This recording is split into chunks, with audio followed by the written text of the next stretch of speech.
భారతీయ జనతా పార్టీకి దూరం అవడంతో తెలుగుదేశం రాష్ట్రంలో ఓడిపోయింది. భారతీయ జనతా పార్టీ జనసేనతో కలిసి వెళ్ళినప్పుడు గెలిచింది. తిరిగి ఆ రెండు పార్టీలని దూరం చేసుకుని ఓడిపోయింది. ఇప్పుడు తిరిగి ఆ రెండు పార్టీలని దగ్గర చేసుకుని వాటి పొత్తుతో ముందుకెళ్లాలని చెప్పి తెలుగుదేశం భావిస్తూ ఉంది. జనసేనతో పొత్తు ఖరారైపోయింది. నరేంద్ర మోడీని తీవ్రంగా విమర్శించడం, తెలుగుదేశం అనుకూల మీడియాలో భారతీయ జనతా పార్టీని పెద్ద దుర్మార్గమైన పార్టీగాను, దుర్మార్గమైన నాయకులుగాను ఆంధ్రలో ప్రొజెక్ట్ చేయడం, ఇదంతా జరిగిపోయింది.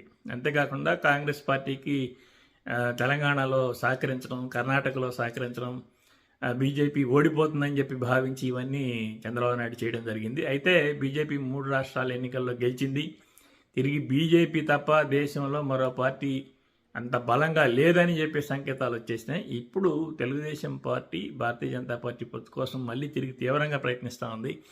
అయితే కొన్ని ప్రపోజల్స్ నడుస్తున్నట్టు వార్తలు వస్తున్నాయి. అందుట్లో భారతీయ జనతా పార్టీ కేంద్ర నాయకత్వం 10 పార్లమెంటు స్థానాలు, 15 అసెంబ్లీ స్థానాలు అడుగుతున్నట్టు, తెలుగుదేశం పార్టీ 5 పార్లమెంటు స్థానాలు, 10 అసెంబ్లీ స్థానాలు ఇవ్వడానికి సిద్ధంగా ఉన్నట్టుగా తెలుస్తోంది. అయితే ఇంకా ఈ సమాచారం ధృవీకరించలేదు.